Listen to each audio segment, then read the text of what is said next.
So I'll be completely honest. The whole lo-fi trend, pedal trend that's happened over the past couple of years has really passed me by. It's not something I ever really got involved with. It's not something I was ever super interested in. If you've been around my channel for a bit, or if you go scroll back through my videos, you'll see I did a demo of the Shallow Water from whoever they are. I completely forget their name. And I like that pedal. I enjoyed it for what it was, but there's a couple of key reasons why the lo-fi pedals have never grabbed my attention. Reason one is they were either too little or too much. I like things to be extreme but musical. I use phases and choruses on either really fast or really slow settings. I never use them in between. And I never use like a clean boost overdrive. Like it's either like a fuzz or like a really heavy overdrive or distortion. Like if I'm going to have a pedal on my pedal board, I want it to do something when I turn it on. I don't want it to be this kind of almost imperceivable sound, which is why I've never used compressors. This is a live situation, by the way. Studio is a different thing, but when it comes to live situation, if I'm lugging a pedal board all the way to a gig, I want every pedal on there to be something worth using. And I just felt like lo-fi pedals weren't for me. They weren't bad, but they weren't for me. But I got the Shallow Water, tried that out, demoed it, had it for a while, ended up selling it on, and then was just kind of like, I'll forget about it. I'll move on, and I won't bother with any other lo-fi pedals.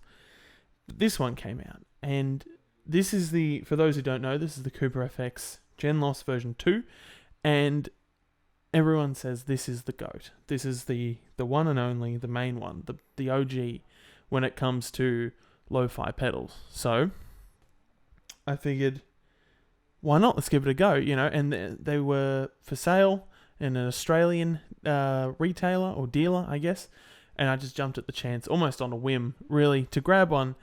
And, as cynical as it sounds, I had a feeling that if I didn't like it or didn't gel with it, I would be able to move it on and at least make my money back. I'm not going to sell it secondhand for stupid prices like some people do. But I figure I would at least be able to make my money back if I didn't enjoy it, and I wanted to, make this video about it. So I've been playing with it. You've heard the song at the beginning of the video, and the pedal board that you see now, if we go to pedal cam, this is essentially all the pedals I used for the video, minus a EHX Nano Pog, which I used on like the lead bit for an octave. That's just not on this portion of my pedal board. That's on the other portion of my pedal board, which isn't in the shot. So the signal chain of the pedal board, it goes into the Sunset, then into the Crayon, then into the Genloss, then up into the Korg tuner, which is just there. So I have a tuner.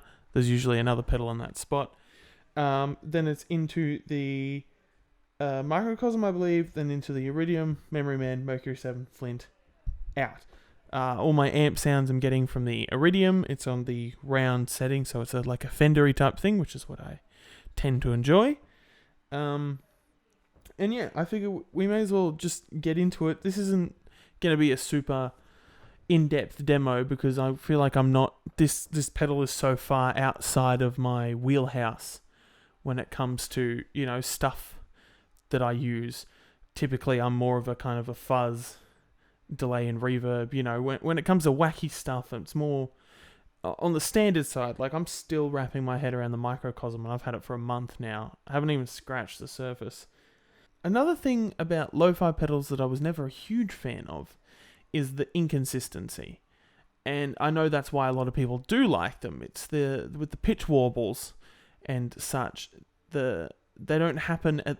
It's not a consistent rate. It's random, because it's mimicking degrading tape. And I think this pedal is supposed to be VHS tape, and that isn't consistent. It's random. It's pitch fluctuations and stuff, but it's just not necessarily my bag all the time. But anyway, we're gonna have a play and see how it goes. I'm gonna be using my Telecaster into the Iridium.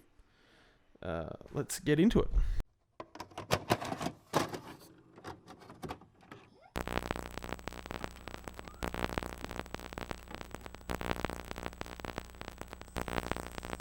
So on the face of the pedal, we've got 4 white knobs, 4 black knobs.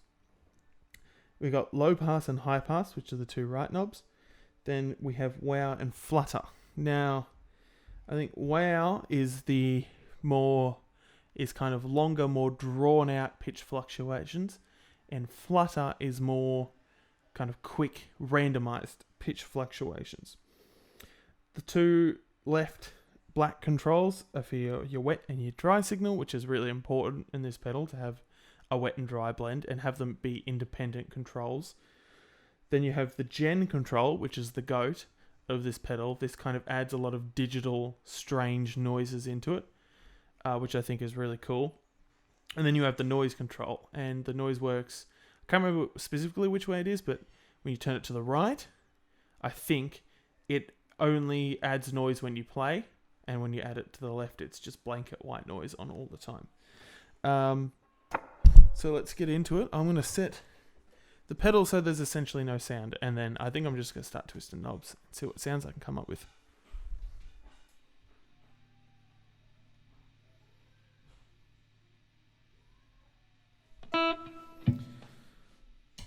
So this is the pedal off.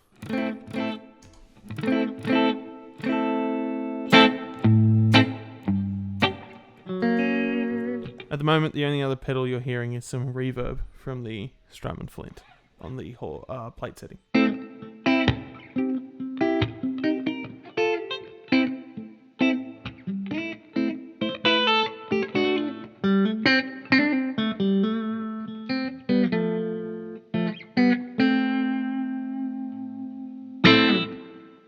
Alright, let's start mucking around.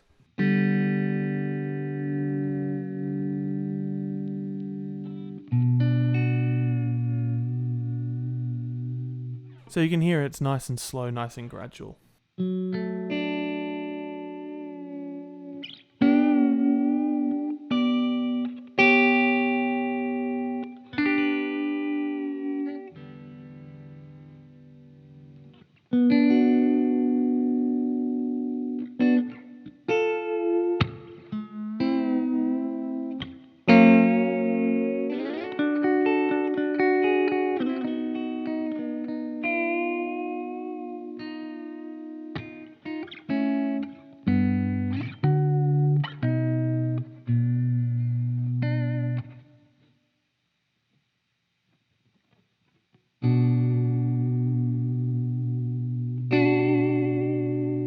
Pitch fluctuations are a lot quicker, but they're a lot less, what's the word? You know, they're a lot less dramatic. It's a lot quicker, a lot more subtler.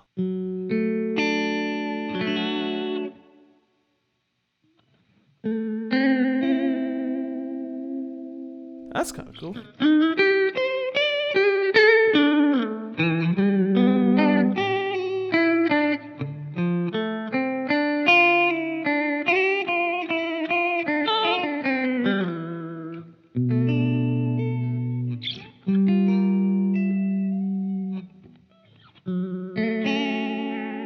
It could be cool for like an intro of a song.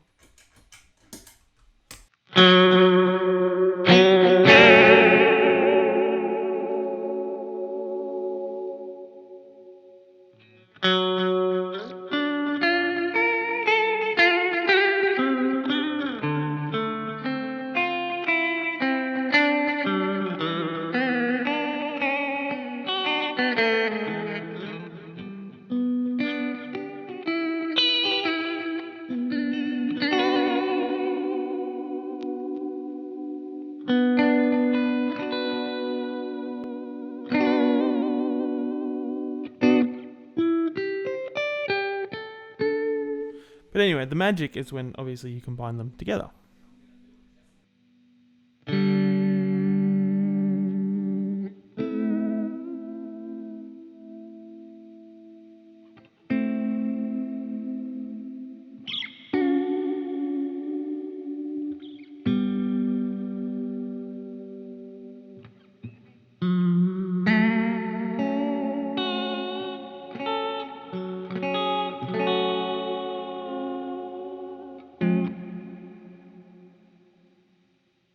Alright, let's look at the gen control next.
Ooh, that's a lot of low end.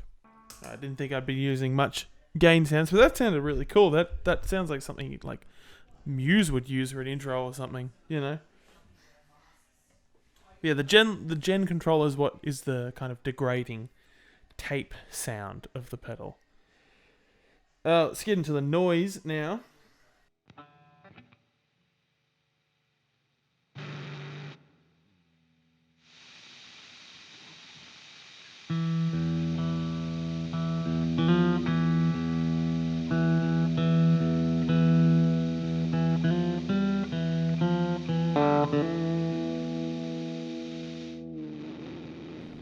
This is one of my favorite sounds with the noise really all the way up to the right.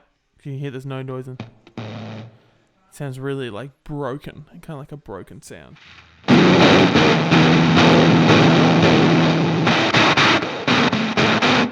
Kind of has its own distortion.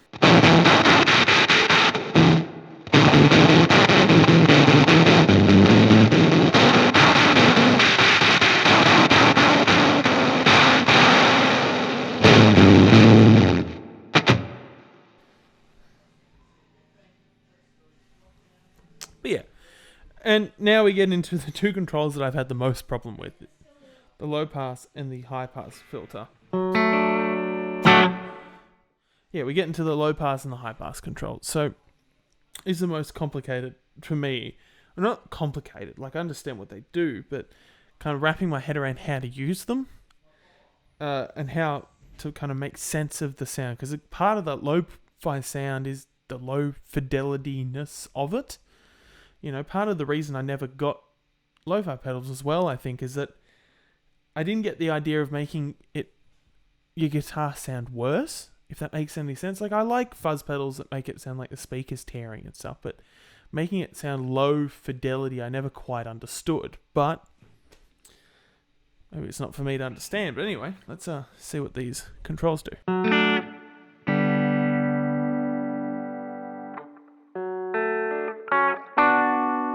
So yeah, it gives you that like ham radio intro to a song lo-fi sound, you know. And can go really extreme to the point where there's no sound.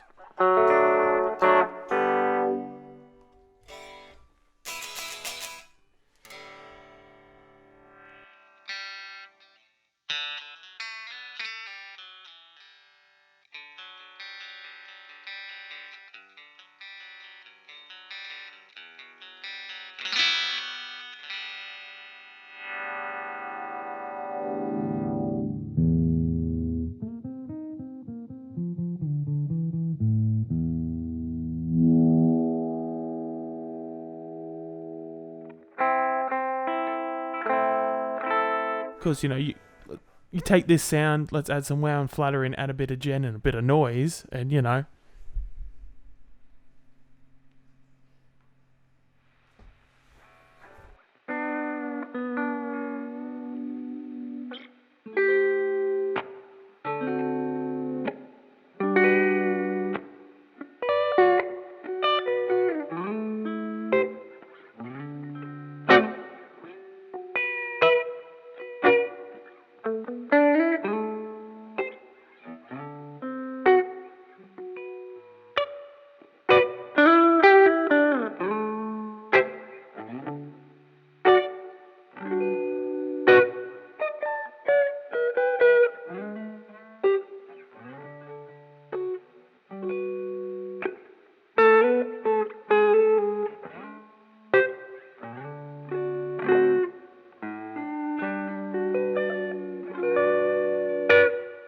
It's my really shitty version of lo-fi, like lo-fi jazz, lo-fi pop thing. I don't know.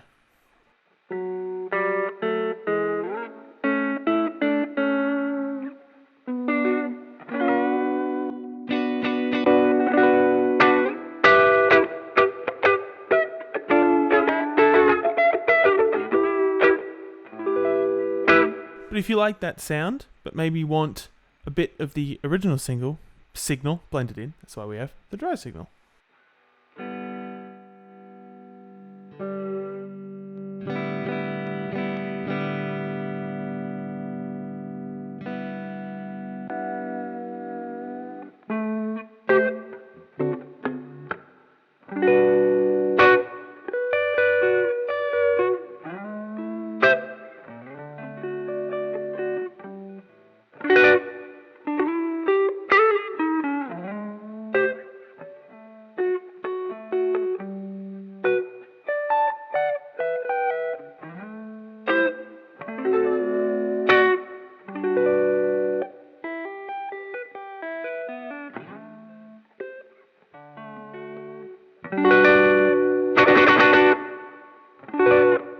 But yeah, you have to be careful when you're mucking around with the low pass and the high pass controls, because you will lose volume because you're literally like cutting frequencies out.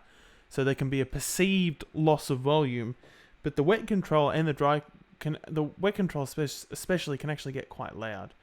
So there is ways to kind of bring back that lost volume. Yeah, let's go have a play around, a few more settings, see what I can come up with.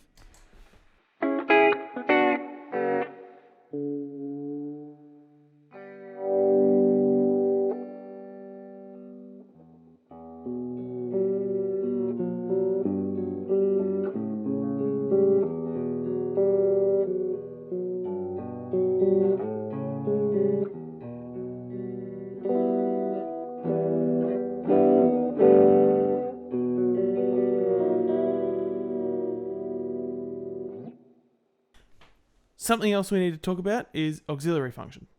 So we have 3 different auxiliary functions. We have like a latch and hold pad type thing. We've got a tape stops type thing, and like a really just wacky setting sound. I actually don't know specifically what it does, but it sounds cool. So I'm not actually sure what auxiliary function we have on at the moment, but let's find out. There you go. So it's the crazy sound.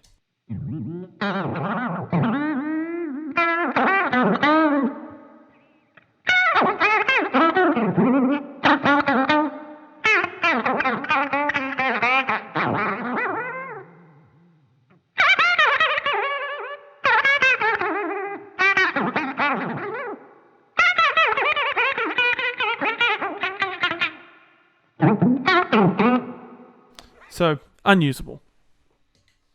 What do we have now to find out the next one? Alright, so this is like a pad type thing. So, and you can play over this if you use the dry control. So, let's do a bit of one of these ones.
Bit of a poo note at the end there, but you know. Get a bit of instrumental shred out when I can. Last auxiliary function is the funnest one, which is the tape stop mode. There you go. Gotta be playing.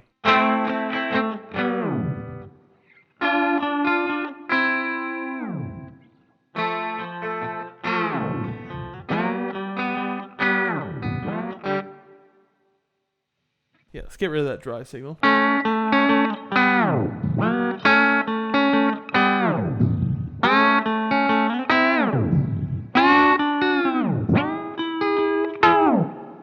Actually sounds kind of cool if you kind of have it stopped in.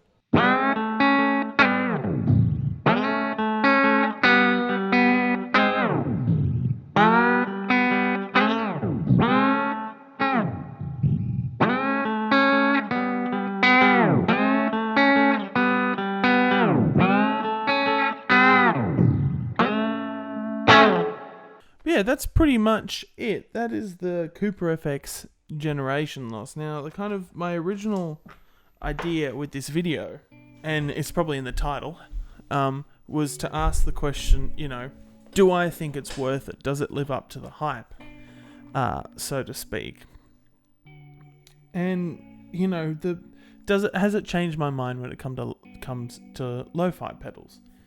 And I don't know if I have come up with my answer yet. I am enjoying what this pedal has to offer, for sure. There's a lot of cool sounds in there, but it's not cheap, and it's a very niche thing, and it is very, very expensive, and it doesn't do that much, really. Like, this sounds really, really harsh, and I'm trying to kind of come across without hurting anyone's feelings.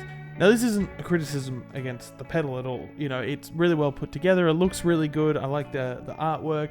Sounds really good if that's what you're into. And that's my problem. I don't know if I'm into it yet. But as far as being a good lo-fi pedal, does it live up to the hype? I mean, I guess so. If I had the Shallow Water, I'd do a direct comparison. But there's videos comparing the version 1 to other pedals of the Cooper generation loss. This is the version 2. I think it's more useful kind of as a studio tool rather than necessarily rather than as a standalone guitar pedal. I think it has some stuff to offer as a guitar pedal, but used within the context of songs and sounds, I think is where this pedal is going to shine best for those who use it. But am I going to be putting this on my pedal board and taking it to a gig? Probably not. I think it's going to live on this kind of stereo section of my pedal board, which stays at home, and I don't think it's going to come out to a show with me if I decide to hold on to it, which I'm not entirely sure if I have made that decision yet. But anyway, that's it. Does it live up to the hype? Sure. Why not? Nah, it lives up to the hype. Sure, whatever. Who cares? Who cares? I'm probably the wrong person to judge this, but you know what? I've rambled long enough. If you like lo-fi pedals, this is a great offering, might even be one of the best offerings, and you cannot go wrong with this. If you've got the shekels to spare and you really like lo-fi shit, go for it. But if you're if you're more of a kind of rock guitarist like myself, who doesn't delve into the purely only ambient side of things, maybe do a bit of research, try it out if you can. But yeah, that is it for today. Thank you for watching my rambling, sprawling mess of a video. Please like and subscribe if you did enjoy, and stick around for more demos. I'll catch you next time.